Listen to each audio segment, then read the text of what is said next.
Hello everyone, and welcome to day one of applications of derivatives. We're going to look at a bunch of different things today, and I'm going to go a little fast through information you already know so we can get to the actual problem. So bear with me, pause, repeat if you need to.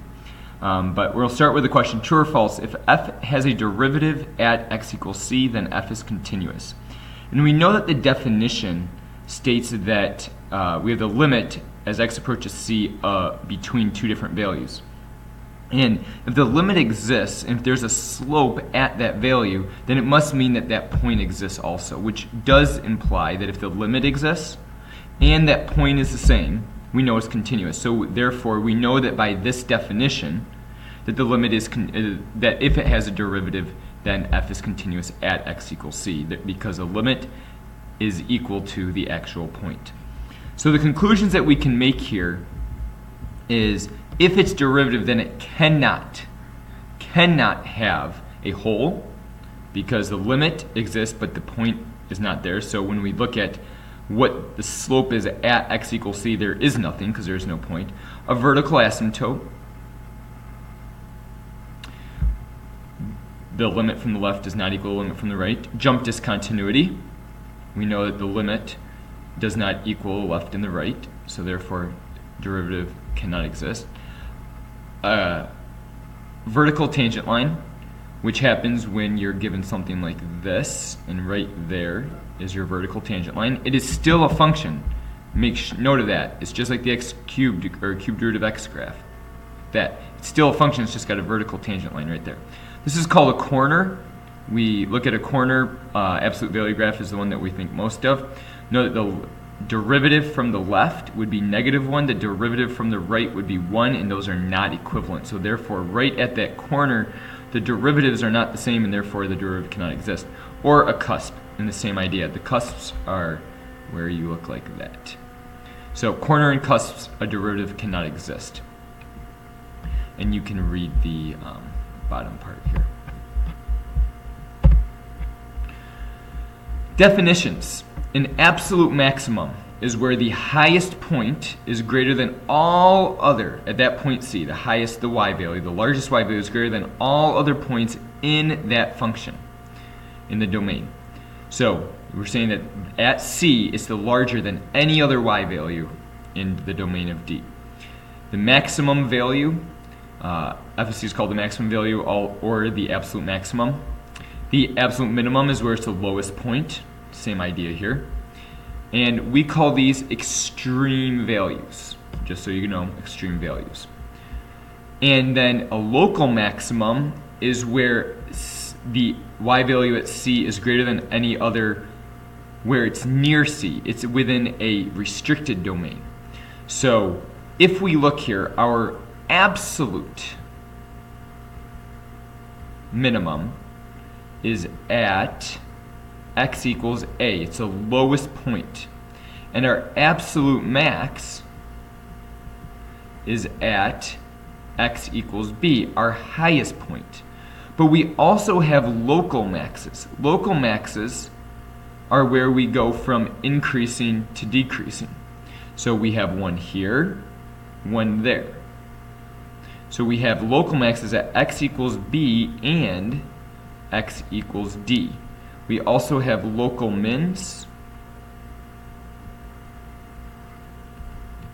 at x equals c, e.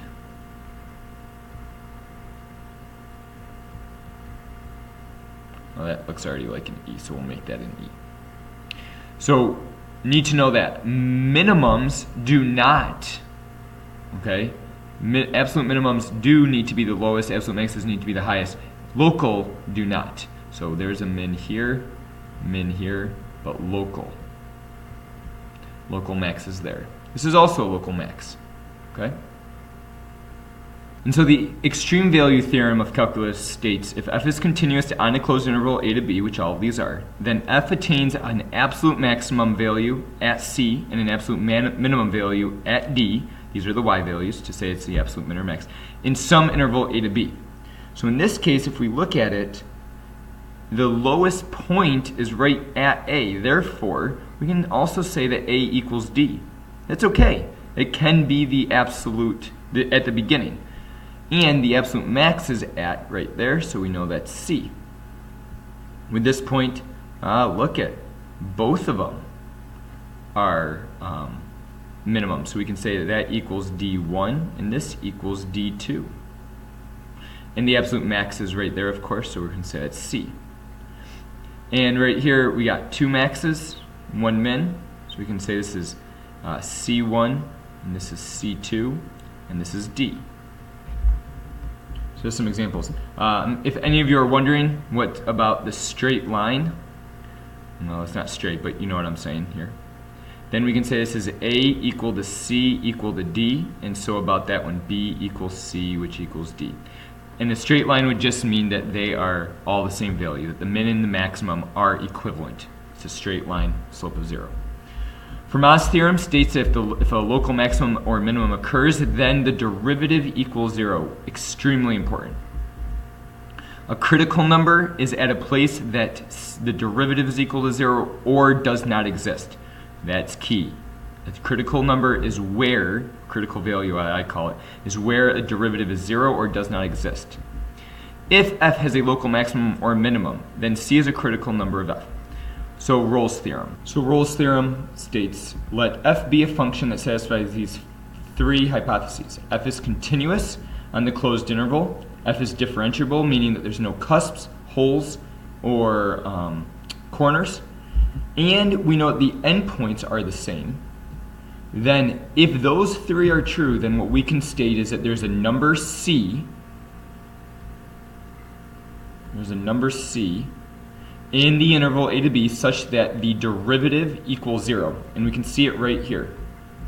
A straight line, the end values are the same. We know that anywhere on here, we have infinite c values that equal 0.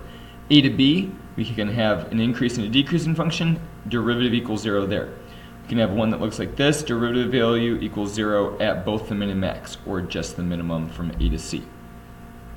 So you can look at any type of graph. As long as the end values are the same, you're going to have at least one value where it equals 0. We know if the slope is positive, if the slope is greater than 0, we know that the function then must be increasing. And if the slope is negative, the derivative is negative, we know that that function at that moment better be decreasing.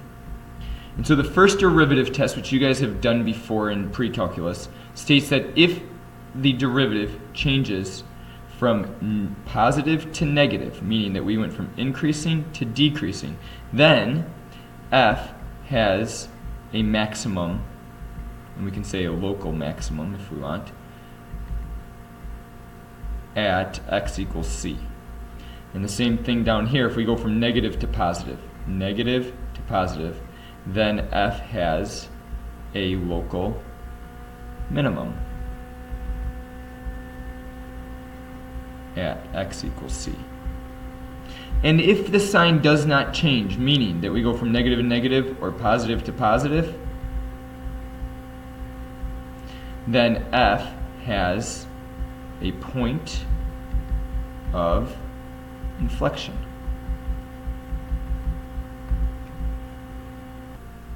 And has no local min or max.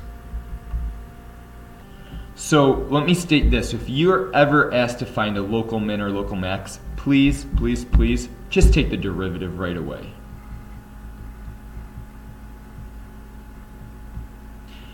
When you take the derivative, to find a local min or max, you are then going to set it equal to 0. Why? We know that a maximum or minimum always occurs at, or when the derivative equals 0. One of the ways that you can write it is say g prime of x equals 0, and then you don't even need to write that step. Say implies I'm already going to move the negative 1 over, so negative 1 divided by 2 equals cosine x. So now the question is, where is cosine x equal to negative 1/2? That implies that x equals, well, we know that 1/2 occurs, inverse of 1/2 occurs at pi over 3, 60 degrees, but we're at the negative portion of it. So we know it's 60 degrees. We also know that the negative portion is there and right there. And so therefore this is 60, we're at 120, and we are at, yep, I'm blanking right there, 270 minus 30, 240. And so 120 is x equals 2 pi over 3, and 240 equals 2 pi, or sorry, my fault, 4 pi over 3. Let's try that again, 4 pi over 3. So now the next, so we set the derivative equal to 0, we found where it was equal to 0. Now the next thing is to know whether a max or min occurs at those values. How are we going to do this? I'm going to set up a number line, put the smallest x value first, largest x value second. If you had more than one, you would do that. And you're going to test numbers that go in between those. So we're just doing a number line. And you're going to plug those numbers back into the derivative. So g prime of 0, g prime of pi, g prime of, we'll go 2 pi over 3, or 2 pi, oh my gosh, 3 pi over 2.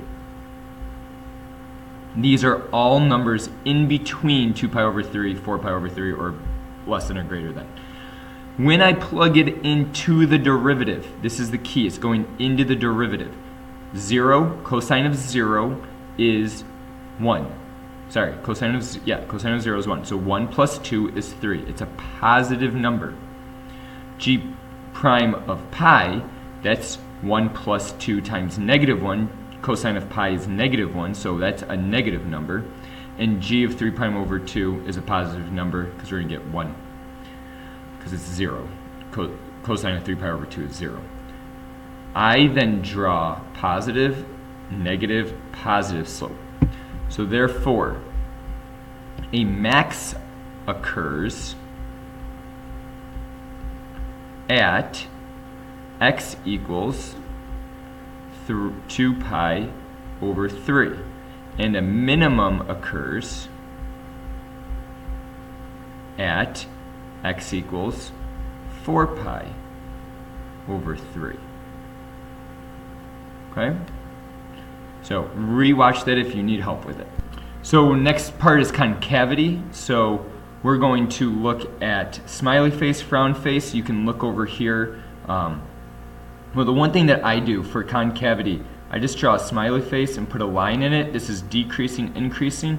And here I'm going to put a frown face, put a line, increasing, decreasing.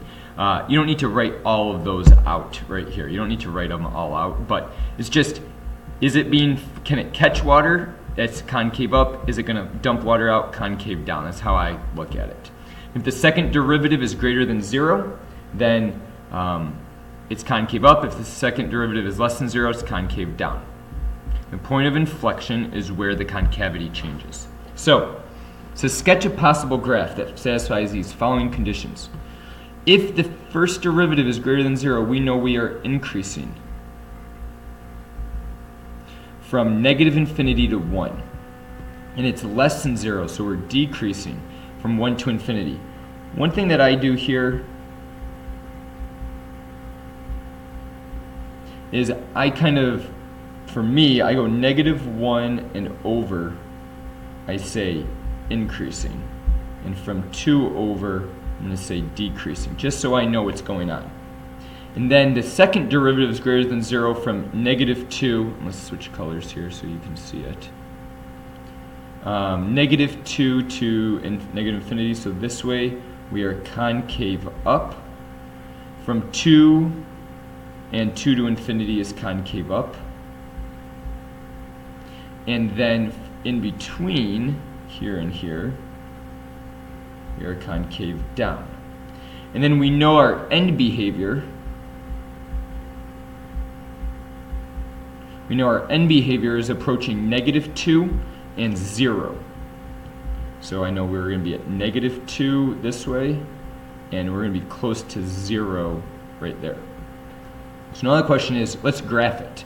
And so now we're going to graph it. So again, concave up, I draw the smiley face, I know what it's going to look like. So increasing concave up until right about here. Then I got to go concave down. Well, concave down, I got to have that water pouring out.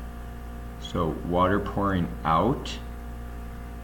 And then right here I got to go to decreasing, water still pouring out, to then